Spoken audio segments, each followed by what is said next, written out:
Prince Harry is once again trying to reclaim favor with King Charles, making headlines with new efforts to mend their fractured bond.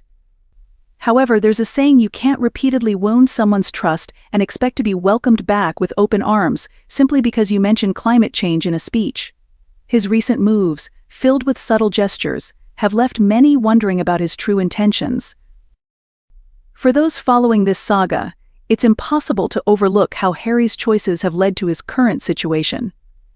Reflecting on past actions, it seems that Harry may now recognize his greatest error: trading the deep-rooted connection with his family for the Hollywood glamour and allure offered by his marriage to a famous actress.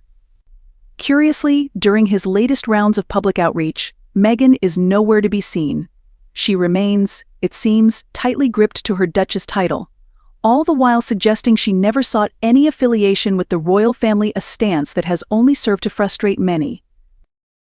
While Prince Harry currently champions causes like climate change and conservation in Africa, the weight of his words is overshadowed by past contradictions. Critics point out that, despite his environmental messages, Harry and Meghan are frequently spotted jet-setting on private planes. His newfound dedication to conservation is, for many, hard to reconcile with the choices he's made, both publicly and privately. The recent statements of royal commentator Grant Harold, who has connections within King Charles's circle, underscore what many have believed for years. To many, Harry's actions seem transparent, a clear attempt to curry favor after years of public disputes, interviews, and Netflix specials where family secrets were laid bare. Harold's words hint at a deeper issue: the disconnect between Harry's public appeals and his actions. People are left asking, how can he think that a few well-placed words on climate issues could undo years of deeply personal critiques against his own family? It's also notable how Harry frequently invokes the memory of Princess Diana, his late mother, in ways that some view as opportunistic. Diana's legacy remains one of genuine compassion and independence, and it's painful to imagine her reaction to the rift that has torn her sons apart. Many believe she would be heartbroken to see Harry's path, seemingly guided by an influence that has distanced him from the family she held so dear. In parallel to Harry's public relations maneuvers, Meghan's choices offer their own share of complexity. Her apparent distance from royal responsibilities contrasts sharply with her insistence on retaining her title of Duchess. The general sentiment is that she wants the best of both worlds: royal prestige without the royal obligations. This ambivalence only feeds the skepticism surrounding their motives, especially in light of Harry's strained relationship with his family. Since leaving the UK, Harry and Meghan's Hollywood aspirations seem to have hit a series of roadblocks. Deals with companies like Netflix and Spotify, once heralded as groundbreaking partnerships, have reportedly underperformed. With the dream of Hollywood stardom fading, Harry appears to be turning back to the values his father has long championed, like environmentalism. However, his sudden pivot to Charles's causes has only made critics question the timing. Is this newfound environmental advocacy a genuine shift, or is it another attempt to regain favor after a string of media disappointments? It's also essential to consider King Charles's own response or lack thereof. The silence from Buckingham Palace has been resounding, signaling that Charles and Prince William remain wary of Harry's intentions. Their reluctance isn't unfounded, as it's challenging to place trust in someone who has continually aired family grievances to the world. From televised interviews to tell-all memoirs, Harry's actions have created a mountain of doubt that a single speech on climate change can't easily scale. In contrast to Harry and Meghan, Prince William and Catherine have taken a more grounded approach to royal duties. Rather than offering up royal secrets or courting media controversy, they focus on their charitable work and raising their children with a deep respect for the family legacy. This quiet dedication stands in stark contrast to Harry's publicized grievances and has only further endeared them to the public.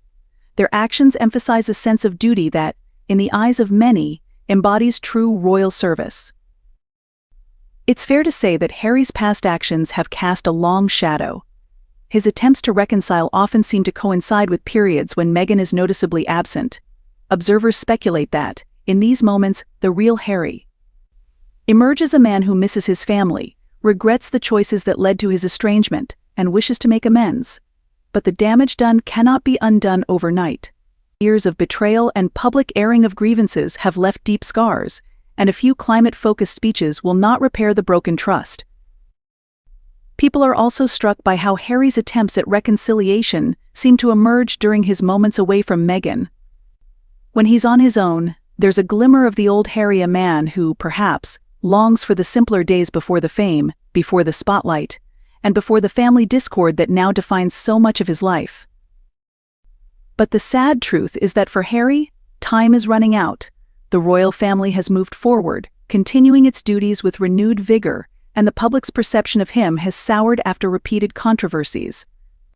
Every small gesture, every olive branch extended from afar, is weighed against a history of hurt and betrayal. And in the end, as many have observed, reconciliation is more than just public gestures. It's about rebuilding trust privately, consistently, and without ulterior motives. What people find remarkable is the seeming divide between Harry's quest for reconciliation and Meghan's continual focus on the media.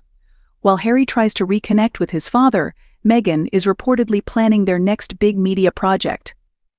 Every struggle, every reconciliation attempt, it seems, must be packaged and sold to the highest bidder, feeding a narrative that has grown increasingly hard for the public to accept. Ultimately, it's not just about Harry's gestures or his well-timed speeches.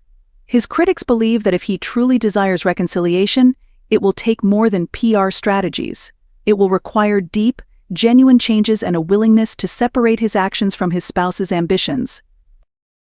Some speculate that Harry's recent moves reveal a longing for the stability he once knew. But, as the saying goes, you don't appreciate what you have until it's gone. Observers have noted how his attempts to reach out coincide with moments of distance from Meghan, suggesting that when free from her immediate influence, Harry's authentic desire for familial connection comes through. Yet it's too little, too late. The damage has been done. Trust has been shattered. The royal family, unburdened by this ongoing drama, has found a new rhythm. They have rebuilt, stronger and more united, while Harry and Meghan continue to grapple with their own challenges, navigating the choppy waters of public opinion. In the end, Harry's journey may be a painful lesson in choices and consequences. Once he was a beloved prince, now he's struggling to bridge the chasm his actions have created. The question remains, can he ever truly rebuild what has been lost?